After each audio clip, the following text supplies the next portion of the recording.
Hello everyone, this is Void Spirit. I'm here to bring you guys amazing fanfiction that you will surely enjoy. But before we start, please subscribe and like the video for more amazing content. CH70. Welcome and engagement party night fell, in one corner of the Imperial Castle, which was now shrouded in darkness. Two soldiers patrolling the perimeter of the buildings leading to the prison. Something like a torch burns brightly in their hands, and they pay special attention to dark places to guard against intruders. It seems that aristocratic party is being held around this time. I bet they ate all kinds of delicious food. Oi, stop talking nonsense. If anyone hears that, I'll be punished too. The soldier's sigh mingled with his grumbling as he looked towards the light emanating from another place in the distance. Although both men were frowning in intense concentration, their expressions were troubled about another matter. It's like, it will get hotter if you keep your mouth hot, in their minds, both men groaned. Even so, you came here early, you want to join the party this much? Well, even if it's allowed to attend, it'll be a problem if there's no money and a female companion. That's right.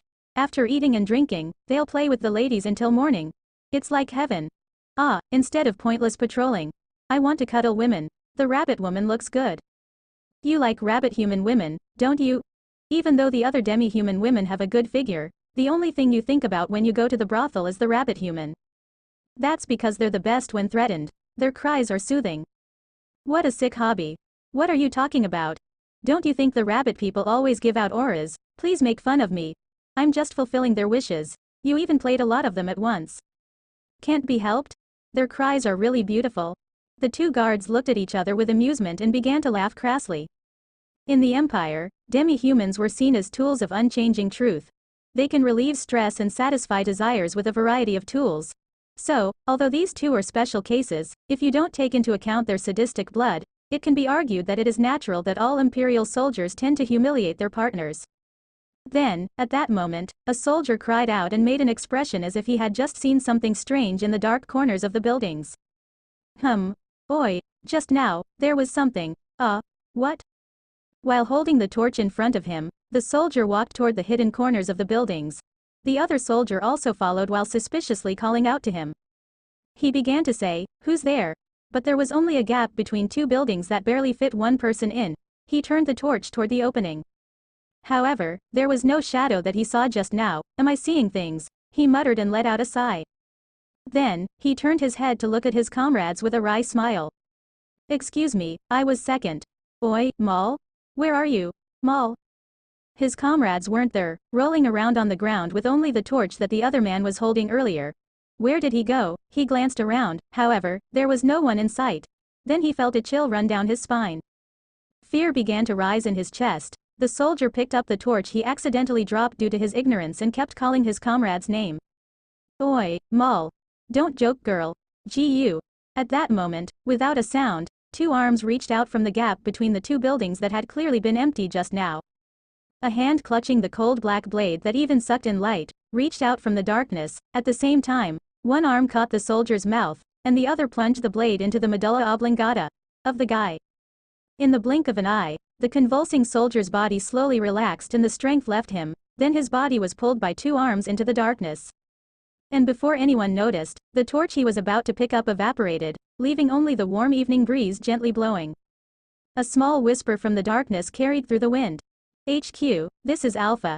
Controlled point C, Alpha, this is the HQ. Clear. Move to point E, there are 4 guards. Gorilla from the west. HQ, this is Alpha. Roger. After whispering, 2 or maybe more people clad in black from head to toe began to move one by one. Even though they covered their faces with black cloth, their eyes remained open for observation, a sharp look. In addition, they had 2 short swords hanging from their backs. If a Japanese or any modern people saw it, they might say, there's a ninja. However, even though it is not possible to identify each person, unfortunately, their identity can be easily discovered. That's because on top of the sealed head are 2 raised rabbit ears. No matter how they looked, they were the rabbit people, the Haulia race. They were hiding in the shadows and hidden corners of buildings. They quietly turned over there and saw 4 guards divided into 2 groups. A hand gesture from the Haulias signaled to the 3 people behind who had called the HQ just now. The 3 of them nodded at the same time and stepped back. They disappeared into the darkness as if completely melted.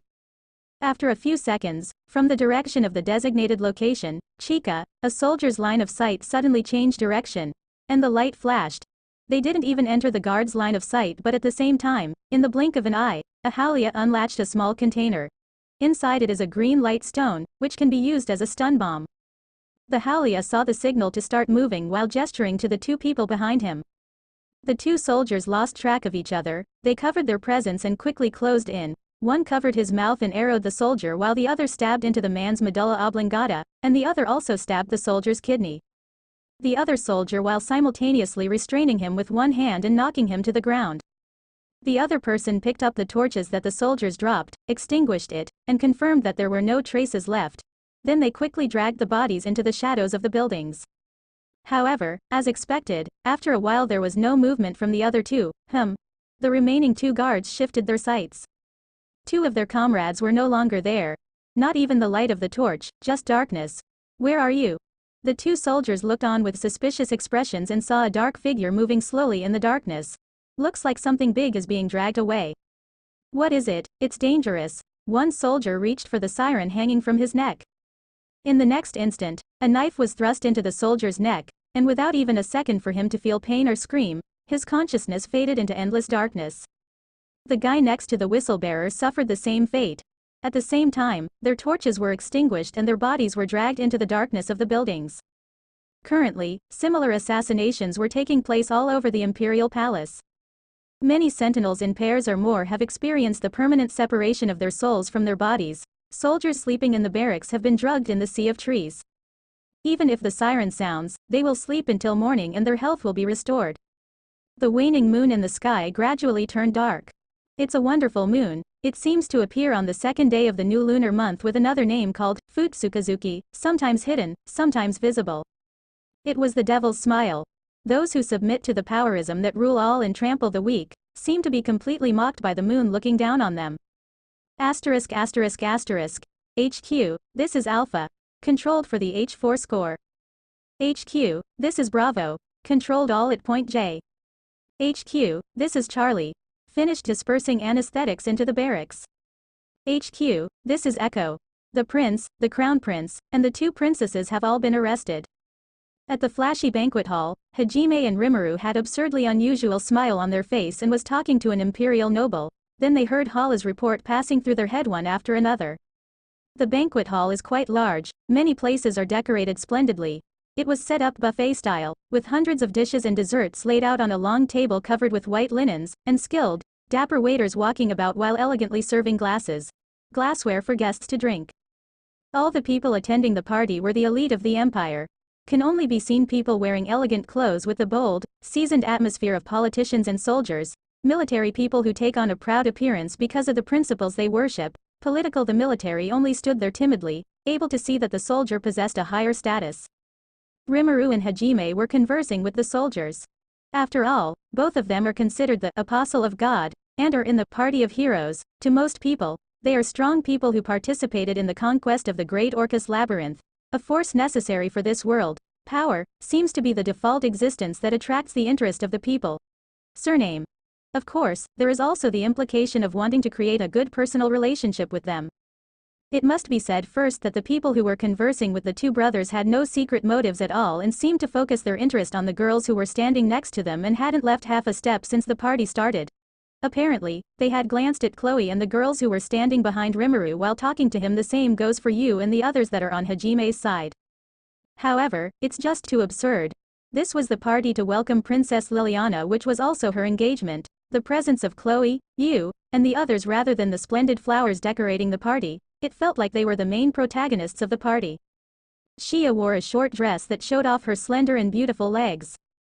However, there was no vulgarity at all, because the soft part of the skirt spread out, creating an atmosphere that enhanced Shia's lovely figure. The dress also matched her beautiful long flowing hair, elements that made her more lovely and elegant. Beside her, Tio gracefully tilted her wine glass. She was wearing a long black dress that resembled her usual black kimono. However, because the dress is a body-hugging type, she possesses flawless curves. Moreover, because the back and bust of the dress are cut quite deep, it shows off the beautiful hills. Nothing compares and feels like they will burst at any moment. The eyes of the clear-eyed men have been focused on it ever since. They were seduced by the deadly pair of weapons, the women accompanying them one by one casting disgusted glances at them. Kaori wore a slim dress that completely exposed her shoulders. Even though her curves weren't as sharp as Tio's, everything was harmoniously molded from the hand of God. Her legs peeking through the deeply slit skirt like a Chinese dress called cheongsam, along with her sparkling silver hair, all add to her voluptuous appeal, and involuntary eyes turn towards her. Pick in Hajime's favorite character, his beloved princess, wears a wedding dress. The fabric of the dress was shiny, her shoulders were perfectly exposed, and the hem of the skirt has ruffled. The skirts were designed to be short in the front and long in the back. She wears her hair in a ponytail with a white flower adorning the tie.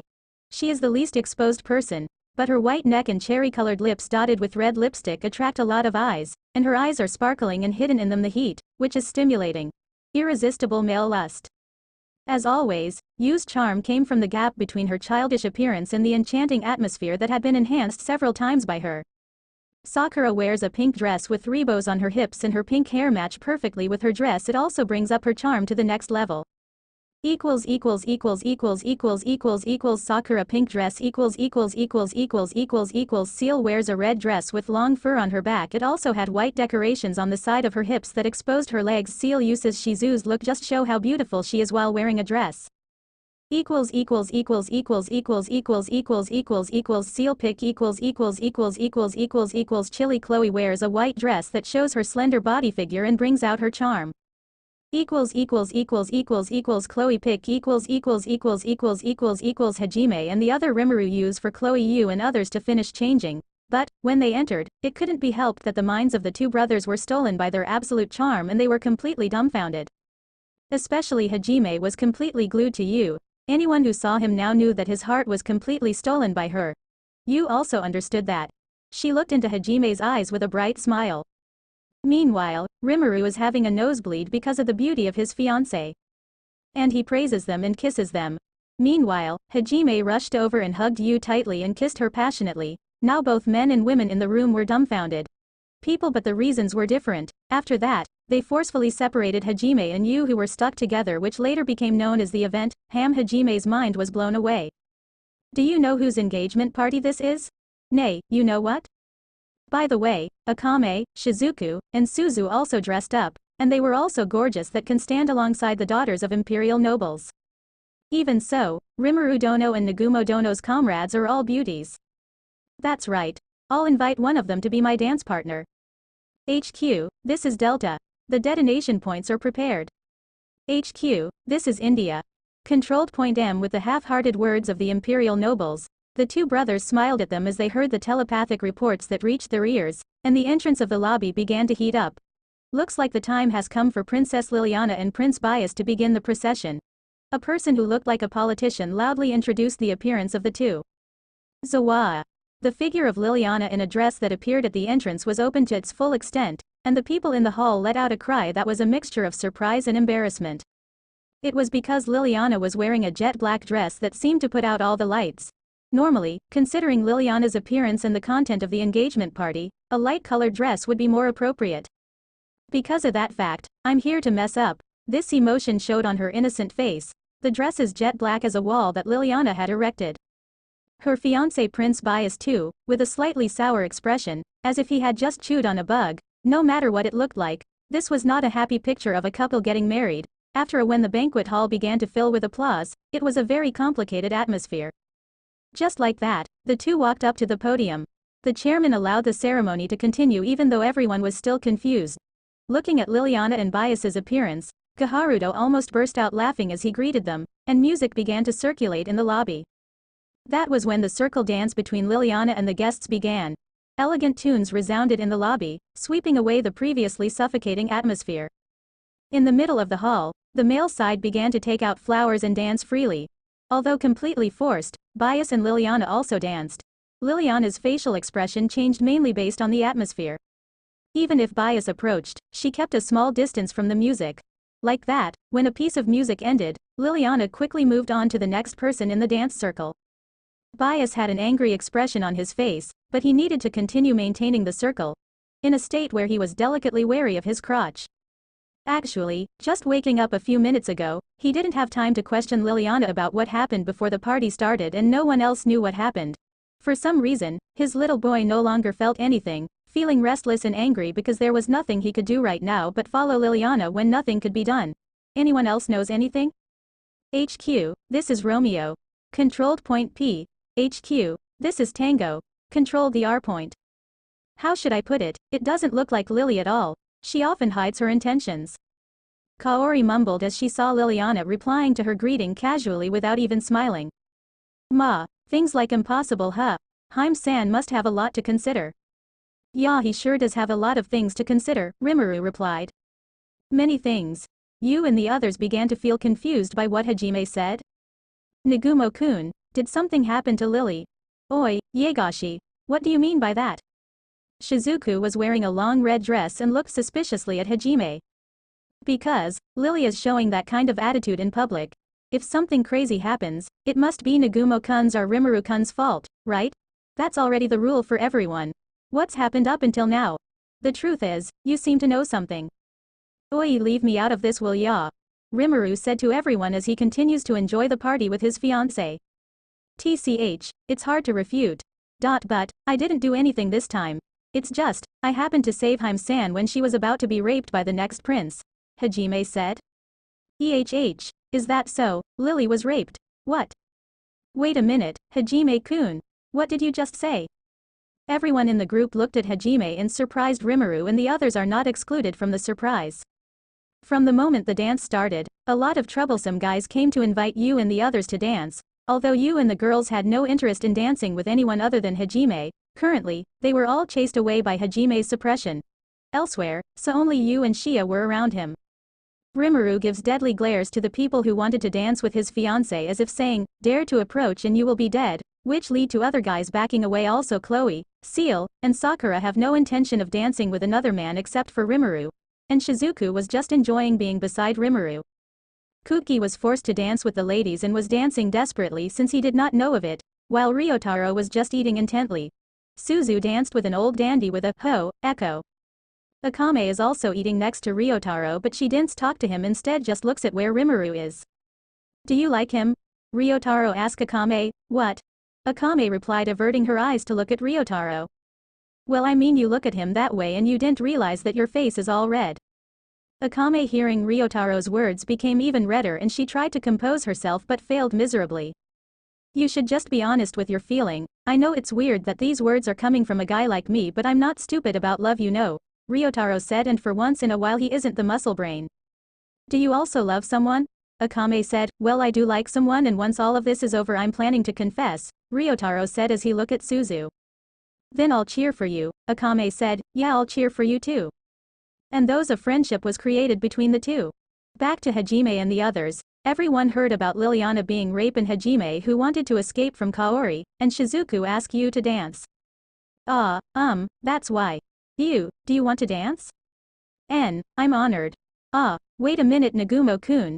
Don't hide just because you find this troublesome. Explain it to us. Yes, that's right. This is an important thing. Explain it clearly. As Shizuku said, Hajime thought explaining would be troublesome, held Yu's hand, and tried to hide in the middle of the hall. Meanwhile, Rimuru decided to also dance with each of his fiancé, and the first one to dance was Chloe. Somehow, attention was focused on the girls with beautiful faces like a work of art and their dance partners. One has a white-haired boy and the other had long bluish hair with a blindfold instead of Liliana, the character main part of the party. Chloe and Rimuru dance elegantly that even the Nobel of the Empire was surprised. Of course they will, since Rimuru and Chloe are both royalties in Tempest. This reminded me of our first dance, Rimuru-san, Chloe said while smiling. You're right, I will treasure those memories, Rimuru said as he looked into Chloe's eyes as they continue to talk about the past and continue to dance. Meanwhile, Hajime had to keep up with Yu, who was familiar with royal dances, and led her. Hajime used light speed while dancing. From the moment they openly danced in front of a crowd, he wanted to look proficient. Seeing Yu's expression was like someone filled with happiness, and Hajime's eyes looked at her tenderly, matching their outfits too. From the outside, this was completely an engagement ceremony between the two people. Even though the musicians were still doing their best to warm up the awkward atmosphere in this place just now they used the atmosphere that the two couples brought to play music happily.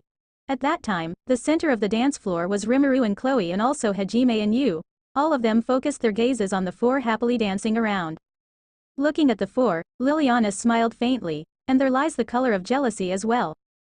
On the other side, was the group of girls pursuing Hajime, and possibly more people would appear soon. Liliana temporarily put aside the events that just happened in a corner of her mind. Who's next? Now was the battle for the second person to dance with Hajime. The dance would soon end, and passionate applause had been given to two pairs, Rimuru and Hajime lightly kissing their partner on the lips while the imperial nobles looked at them with smiles. In their eyes, it was pure emotion of admiration and praise. The daughters of nobles too, Yu, they unconsciously gasped. The four lightly bowed in return and returned hand in hand to their comrades. Looks like Tio won and will be next. She looked at Hajime with eager eyes, and Rimuru also danced Sakura. However, Tio's eagerness was easily betrayed. Nagumo Hajime-sama, could you please be my dance partner? That's right, it was because someone else called out to him. That person is Liliana. Haim-san. The main character of this party is separated from his dance partner. Why all of a sudden? My role was taken by someone, isn't that a bit too much? What's with that determined face? Really, wouldn't it be okay to leave the crown prince alone? If it's about the circle dance to celebrate, it's practically over. Now is the time to enjoy the party. From the beginning, we were meant to dance with a few people. Look, next Prince Sama is dancing with one of his mistresses. My dear. You don't seem to mind, huh? Fufu. That doesn't matter, I want you to hold my hand soon. Can't you dance? Hajime noticed that not only did Liliana want to dance but what she was going to say. He could vaguely guess what she wanted to say. With the thought, what should I do, he scratched his cheek. Honestly, he wanted to continue to bask in the glorious moment with Yu. Then, looking at Hajime who was hesitating, Yu standing beside him said, it seems she meant not to embarrass Liliana in public. Yu understood that Hajime hesitated as to what to do, meaning that the decision was up to him. Ah, I see. Nice to be your dance partner, Haim-san. Yes. It seemed they drew attention, because of Hajime's unusual behavior as he obediently took Liliana's hand and led her to the center of the dance floor. The dance with Yu just now was probably still lingering in their minds. Liliana had a slightly embarrassed expression and her attention level increased significantly. By the way, during the time Liliana interjected, no one cared about Tio, who froze, because she stretched out her hand for a long time. This timing, it's come. No matter what you do, by the way, I understand Goshujin-sama, she said with those blushing cheeks. Sight. You're really a pervert, Seal who is standing next to Tio said while she also wait for her turn to be danced by Rimuru. The melody of the music resounds gracefully. Liliana and Hajime pressed together and their bodies swayed to the music. Liliana whispered while her face was close to his shoulder. Thank you very much for what happened earlier. As I thought, as expected. You already know. What a crazy situation, can't be anyone but you, right? Besides, your crimson is so pretty. I can't be mistaken. Is that so? The eldest prince was also hit by it, just a bit of a temporary effect. Sooner or later. You just say it out loud. But, even if it's just your experiment, I'll be happy. I've heard Kaori talk about you and your brother saving her group, I'm a bit confused too. Such a desire. She said that as her face left Hajime's shoulder with a smile. It was her permanent charming smile, completely incomparable to the face she showed when standing with Bias earlier. The surrounding nobles who noticed it started to make a fuss. And, a lot of things happened to make you choose that dress and attitude, right? Doesn't it suit me? Pretty fitting. But, it's true that the pink dress suits you better. You're going to use that to denounce, right? Yes, because that's worthy of the kind of husband who rapes his wife. Moreover, you've seen it all through the spider, haven't you? My body. I can't be a bride anymore. Yo. Then, what are you talking about?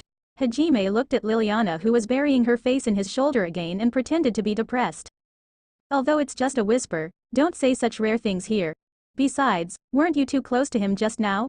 The successor prince made a very impressive face there. Isn't it good? Once tonight is over, I'll be the next princess. So just for now, let me be a girl. And, one day I'll be raped, will you have mercy? A little for the selfishness of this poor mistreated princess? Being raped, there's no guarantee you'll be bullied. That's already a reality. Then Liliana, while hiding her feelings by clinging tightly to Hajime, suddenly muttered something as if it was just a coincidence. What would I do if I told you to save me? Liliana herself did not intend to hear an answer on this. It is necessary to enter into a marriage relationship with the future prince of the empire. Both countries were damaged by the surprise attack from the demonic beast force brought by the demon race, demonstrating the power of human solidarity to stabilize things now that the temple has been destroyed. Disappearance is essential. As a member of the royal family, she had to take on that role. A prime example is the painful, destructive marital life that awaits her. But she still asked Hajime such a thing. Her voice trembled in fear from the bottom of her heart because assuming the salvation she longed for didn't exist. Seeing how happy Yu was being held by Hajime, she thought for sure Hajime would say, "I refuse," and she was mentally prepared for that possibility. It was because she thought there would be nothing wrong with being selfish just this once. However, Hajime's answer completely exceeded her expectations. "Ma, before I help you, will you be saved? In this case, the Empire is hopeless." "Yes? HQ, this is Victor, controlled point S. HQ, this is X-ray. Controlled the Y point." Liliana instinctively raised her head to look at him, and the corner of Hajime's mouth was raised. She also get a look at Rimuru, who is having the same expression as Hajime while dancing with Sakura. Both of their expression was too obvious and a bad premonition rose in Liliana's mind. The delicate atmosphere just now vanished, and Liliana felt her cheeks shrink. Hajime quickly brought his lips close to Liliana's ear. "Besides, if you think it's going to be simple, since I'm quite emotionless, I might do something careless." Liliana's body twitched once. Through her warm breath and voice in her ears, she understood Hajime's intentions. "In other words, I will save you." Liliana's heart beat instinctively. The princess inside Liliana began to scream. "This marriage is a responsibility to be fulfilled. That's why I want you to get rid of the girl holding those dreams immediately. Already." "Why?" In a way, reacting to the mean treatment, or perhaps because of the rising joy, her eyes filled with tears as she looked at Hajime. He still acted as if nothing was there. "What happened?" Then he replied without even seeing what the atmosphere was like with the worst possible answer. "Haim-san is so badass for making them have negative feelings." Hajime said that and looked towards Kaori and the others. In short, their purpose was not exactly for Liliana. Even though Hajime said that Liliana instigated it, he also seemed to be implying not to harm my important people. Liliana guessed that and looked straight at Hajime. "That certainly isn't a joke, even though this is your intention, right? I would definitely fall into that situation? So what will you do if that happens? From the beginning, you just have to think that the worst outcome you can infer won't happen. As long as you remain an important friend to the girls. That's what she is." Nagumo-san's thoughts don't waver at all, huh? "Indeed, I feel jealous of you, San." Liliana looked at Hajime with an annoyed expression. Hajime still didn't mind that and looked back at her. And finally, the song is about to end. Hajime didn't falter in the slightest, and Liliana finally gave up. "Phew," she exhaled and leaned towards Hajime. She intended to at least enjoy the dance even for a moment. And with a long hum, the music stopped. Liliana reluctantly pulled away, and for a while still held Hajime's hand while silently looking at him. "Thank you," she whispered. With a smile as lovely as a blooming flower. Just the smile of a 14-year-old girl. A smile so pure that it didn't contain any negativity. It pierced the hearts of all who were watching. A gasp could be heard somewhere. And, after a while, passionate applause that was not inferior to dance from earlier just now resounded. It seemed that Liliana was just casually dancing with the others because she simply needed to. Hajime separated from her and returned to his place alone. The girls' gazes greeted him. "Hajime-kun is a girl killer. Hajime-san, it's just that since when? You can't relax your guard." "No, Goshujin-sama. I'm a little wet because you left me alone. Can I change my underwear?" "This has something to do with the rape mentioned earlier. You said something about saving Lily when she was in danger. You also planned to deliver the decisive blow in the meantime. Dance, right?" "Nay. What exactly did you whisper in her ear? In the first place, wasn't Lily a married girl? Do you understand? Nay, you understand? Nagumo-kun?" "Hawawa, Nagumo-kun, you finally got the title of Netori. You're too mature. You've far exceeded Suzu's ability to comprehend." "Ha, they are a lively bunch," Rimuru said as he looked at Seal, who is pouting. A dozen comments including perverts were mixed together, with that, looking at the group of girls who were talking bad about him to Liliana. "What are you guys talking about?" he said with a surprised expression. Course. Hajime started talking. He just happened to help Liliana. Then the dance was just because he was asked. In the end, since Kaori and the girls would be worried, he just told as concisely as possible how he helped Liliana. He also had no intention of convincing them to believe him. And if there was a 1 in 100 million chance that Liliana would fall in love with him, Hajime only had the feeling of, what if I don't care? At this moment, just to be sure, he turned to look at Yu so that she wouldn't misunderstand. Yu understood and willingly held Hajime's hand while nodding his head. Indeed, Yu was different from other girls. His love has no boundaries and has gone beyond this universe. It must have been his imagination when Yu's fist was tighter than usual. HQ, this is Zulu. Controlled Z-score. Attention to all forces, this is HQ, all arrangements are complete. Prepare for the countdown. Shia's face darkened a bit as she listened to the conversation. Kaori was also slightly serious expression.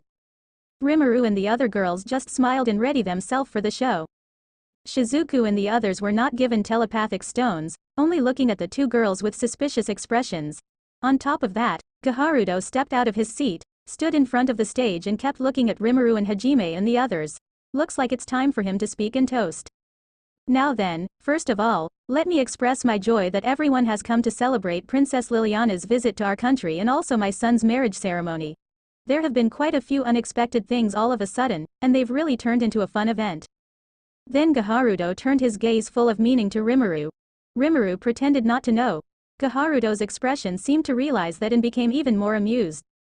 At the same time, a determined voice came out from Rimuru and Hajime's telepathic stone. All soldiers. This is Alpha 1. From now on we will put an end to the persecution we have endured for hundreds of years. We will engrave our names in the history of this world. Our name will represent fear. This place is the crossroads of fate. Whether we fall into hell or move to the future, everything depends on this match. No need to falter. Saw, we'll show them how weak our claws are. 10, 9, 8. Boss, leader. We are very grateful for the both of you to have led us in this battle. Rimuru, Hajime and the others heard the countdown that decided the fate of the rabbit people. The nobles of the kingdom had no doubts. The speeches of the two different ethnic groups were intertwined little by little. The party has just begun. Tonight, eat and drink and dance until you feel satisfied. This will be the best blessing for my son and daughter-in-law. Saw, let's raise a glass. When Gaharuto announced that, everyone in the hall raised their glasses, and he filled his glass with wine. And, he let out an ambitious breath and began. The same goes for the telepathic side, once again, exactly the same. Burning up, sortie, OU. 4, 3, 2, 1. And, the final reverse is over. The unity of mankind will become stronger after this marriage. There is nothing to fear. We are glorified mankind. For glory.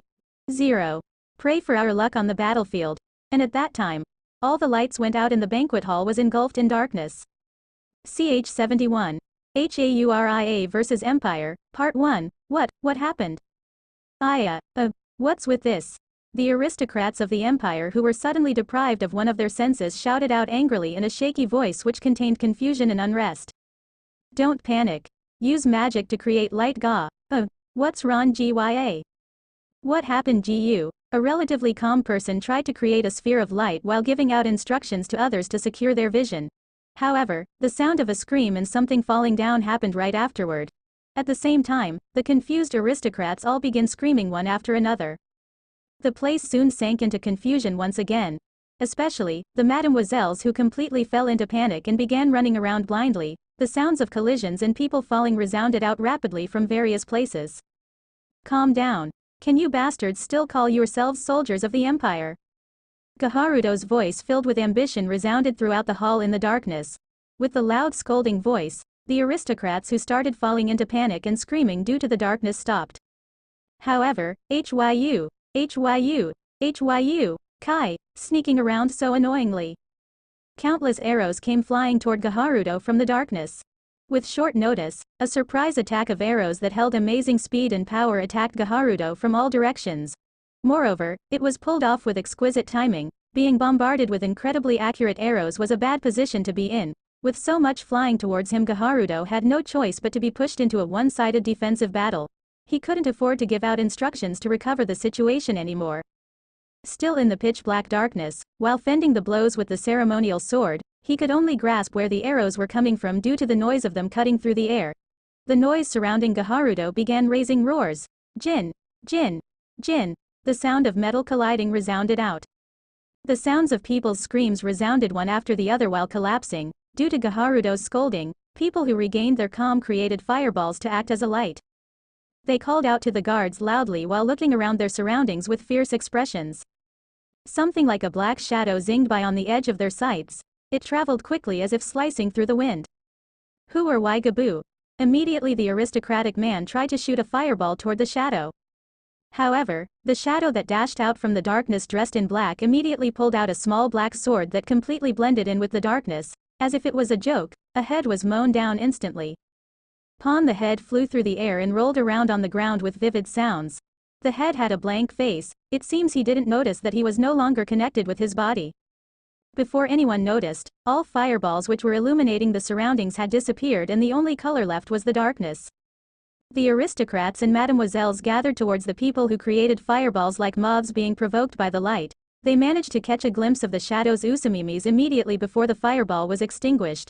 Then the spectacle of the person's head flying through the air was witnessed immediately afterward. Then once again, their waists gave out against the assailant who disappeared under the cover of the darkness. Hi, monster, I don't want to die, someone, anyone.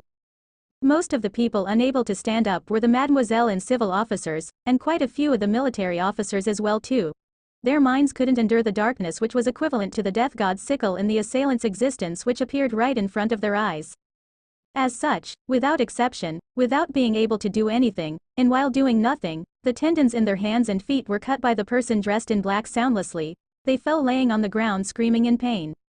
Although there were those pathetically miserable people, as a military nation that adheres to the principles that abilities reign supreme, some couldn't permit themselves to continue wailing away in confusion forever. Veterans who survived countless battles, although they didn't have a sword like Gaharudo, relied on their daggers which they kept in their breast pockets for self-defense. They united with their companions and began creating a battle formation. While back to back with one another, the magicians were placed in the center. It was splendid cooperation. The people who were relatively nearby to Gaharudo immediately created a battle formation to defend his back. The range that Gaharudo had to consider was immediately decreased by half. Now the attacks were no longer a problem.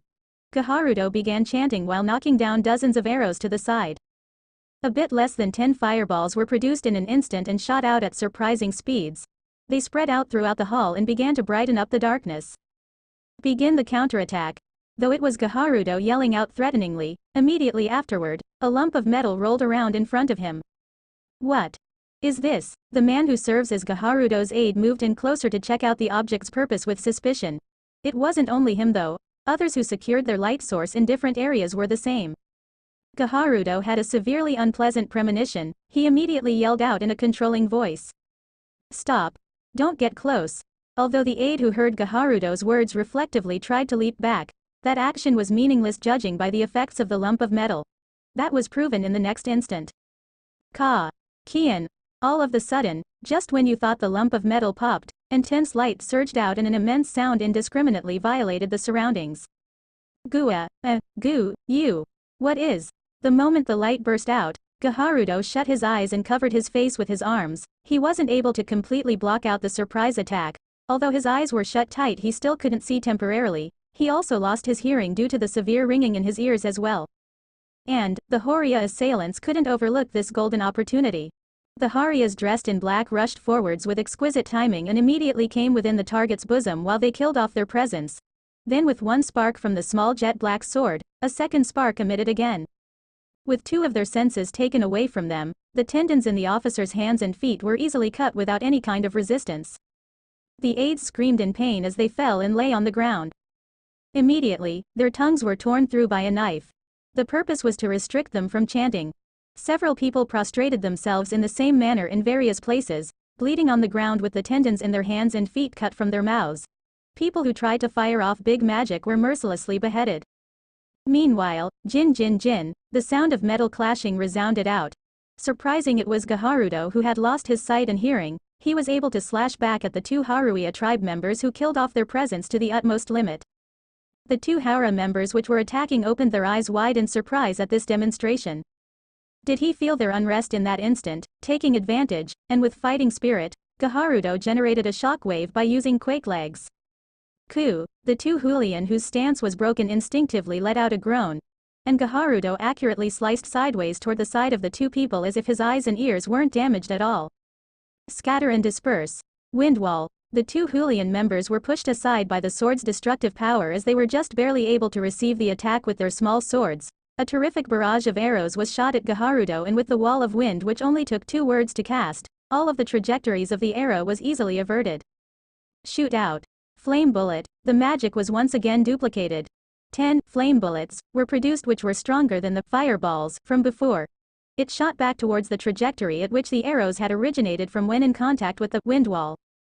They shuddered from the abnormal presence of Gaharudo, who shot out countless magic with power and speed. The Haulia who had hidden their presence unintentionally leaked out their presence slightly. Gaharudo's closed eyelids opened up slightly, although he shouldn't be able to see yet. His eyes carried the light of a dangerous wild beast. And with a grin, he turned his neck and glanced accurately in the direction where the Haulia were in the darkness. He had felt the presence that leaked out a while ago. Ew, oh, burst out, flame bullet. While turning his back against the flame bullets he shot out, Gaharudo rushed straight towards the Haulian in the darkness and chanted once again.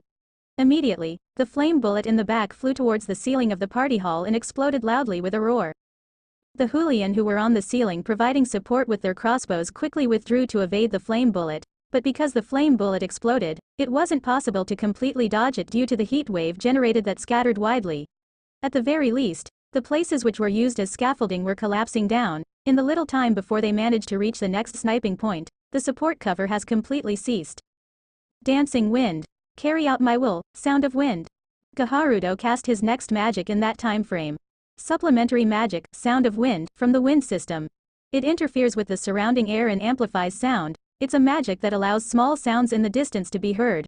His hearing was amplified to mega volume. With the assistance of this magic he'll likely regain his hearing.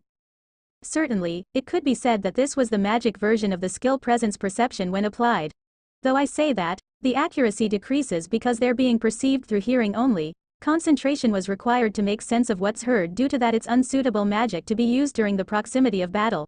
This was basic magic that scouts and secret agents used for information gathering. Ra, ah, su, ku, you. Along with the yell of the fighting spirit, his slashes bent and transformed as if he were using a whip. While raising a voice of anguish, Gaharudo deceives his senses by overriding them to feel the presence. The Haulian managed to get through it by cooperating with each other. However, because of sound of wind, their presence was seen though. With each step the Haulian took, they generated a subtle sound in the wind. With his sight deprived, although the method being used was far from proper presence perception, with a torrent of bloodthirst, courage, and ferociousness, Gaharudo moved forwards without hesitation and entrusted his body to the information-gathering magic. This is the Emperor. This is the head of a military nation. The king of warriors who boasts that power is everything. This was what the Haulians managed to feel firsthand.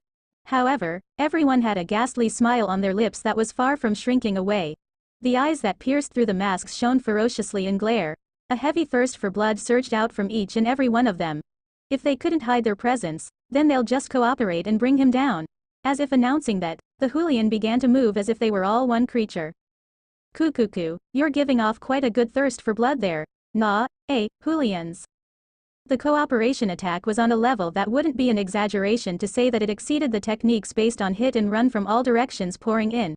While fighting back against the peculiar swordsmanship, Gaharudo shouted out happily. It appears that he found out that they were the Haulia tribe long ago.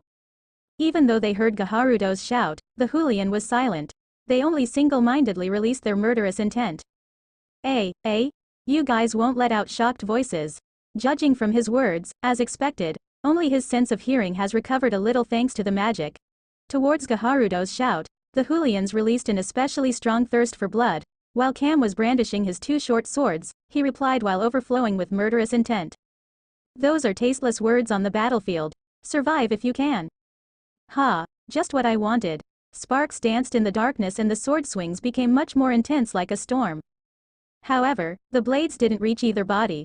Tens of seconds, several minutes, the people whose mouths, arms, and legs were cut in certain places began to have anguished expressions. They prayed for their king's victory while being irritated that no one was rushing in from the outside.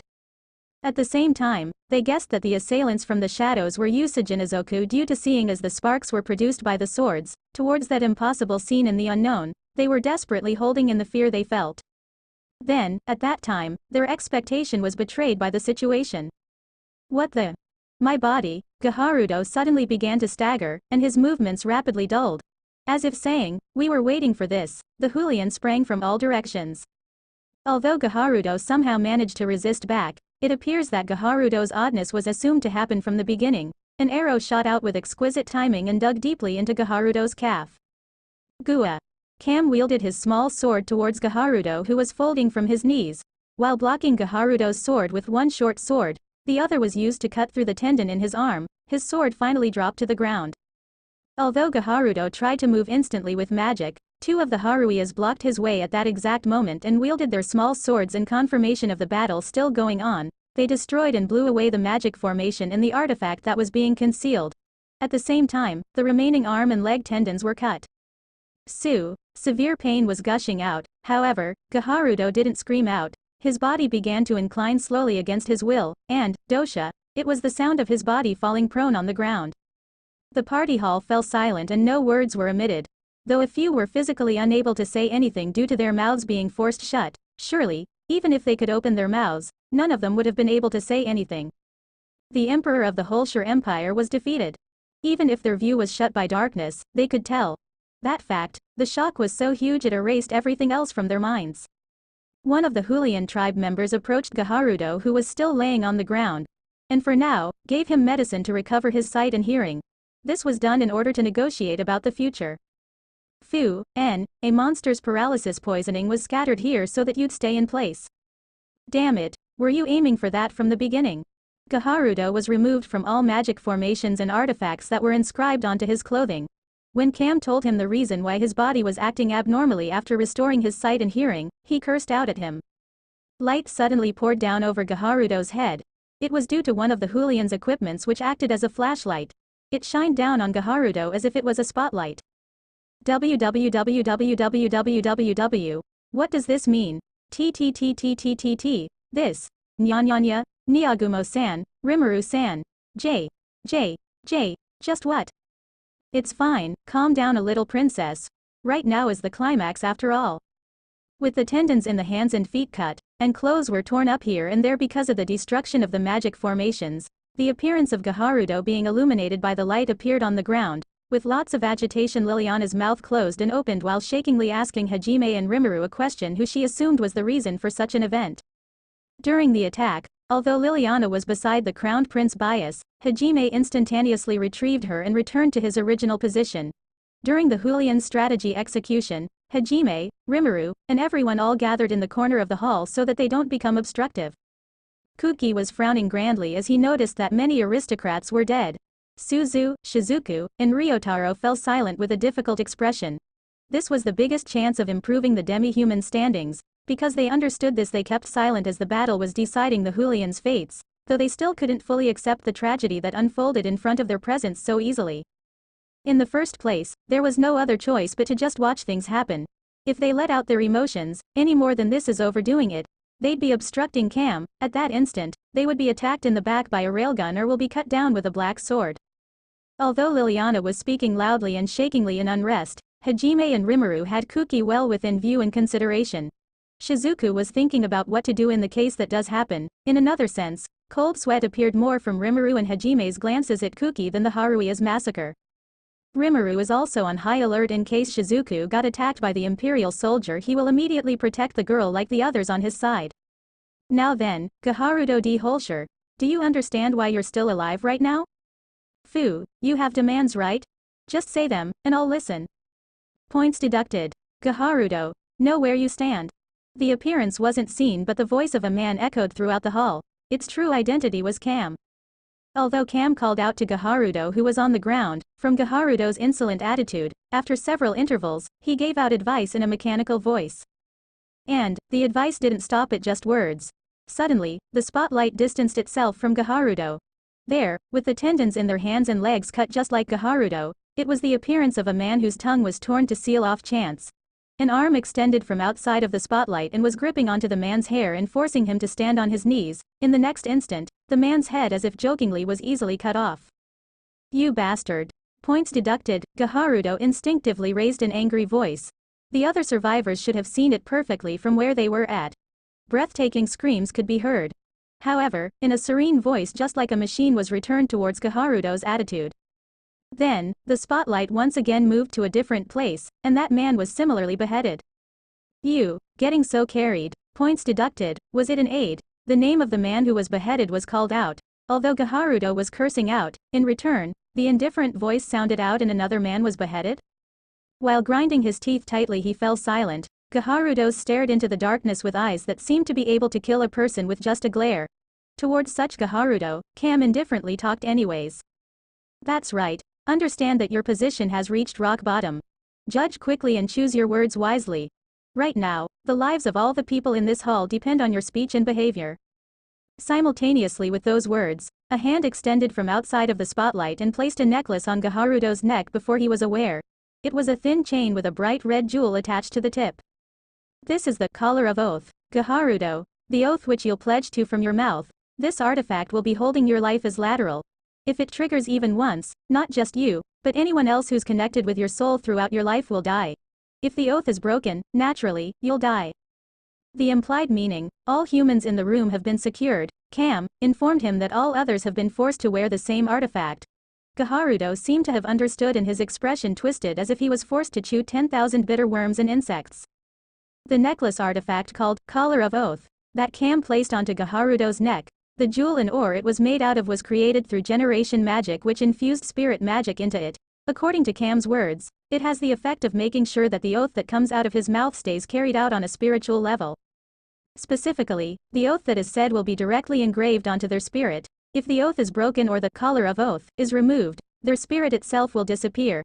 Moreover, it even affects the next in line souls. In other words, it affects Kaharudo's entire clan. Similarly, they would all die if they don't wear the collar of oath. In short, towards every one of the emperor's clans, the oath from the artifact will have to be followed throughout all generations to come. An oath, you say? There are 4 contents to the oath. First, the emancipation of all the existing slaves. Second, a definite promise of non-aggression and non-intervention with the Sea of Trees. Third, prohibiting the enthrallment and persecution of demi-humans. Fourth, making all conditions legal laws. Have you understood? If you understand, say, I swear it here on behalf of Haulia. After that, it'll activate the. And if I don't, the Imperial House ends today, and the necks of officers will continue flying until the Empire straightens out the situation. Afterwards, assassinations would be carried out repeatedly for a long time to come. Until we, the Haulia tribe, are annihilated, the Empire's safety in the night is long lost. Officers of the Empire when coming home will only find the heads of their wife and children. Don't underestimate the Empire. Even if we die, it won't collapse so easily. An army will be led to invade and attack the Sea of Trees, and this time, Fair Bergen will be destroyed. You should already understand. It's not difficult to navigate through the fog of the Sea of Trees if a slave is used. Although combat is harder, it can easily be done through numbers. There are no problems with smashing the Sea of Trees from the edge inwards. Up until now, the reason why we haven't crushed Fair Bergen. Because it would be impossible to harvest if you crushed the field, right? So you do understand. Right now, you'll still be on time. For example, even if you borrowed those guys' power, the skills to bring down the Imperial Castle in such short time, and that last battle, as expected, losing you guys would be regrettable. If you guys don't want to be slaves, then I will give you preferential treatment to be under my direct command as my personal troops. Out of the question. You do not deserve our trust based on your behavior toward demi-humans thus far. That's why I'll have you pledge to the oath. Then, it's war, huh? I will not pledge to the oath. How about it? Kaharudo was about to say until his lips distorted. Cam was as mechanical as always. Is that so? Points deducted. Kaharudo, once again, those words resounded out. What was picked out by the spotlight which poured down was. Let go. Who do you think I am? This impudent bunny beast dares. I'll massacre you all. I'll kill every last one of you. One by one, I'll torture you in front of your families until you die. Even the women, until they break IEGU. It was Crown Prince Bias. The sounds of the Crown Prince's shout could be heard throughout the place. Immediately following that, without any hesitation, a silver line fluttered and the head of the Crown Prince of the Haulia Empire was easily flung into the air.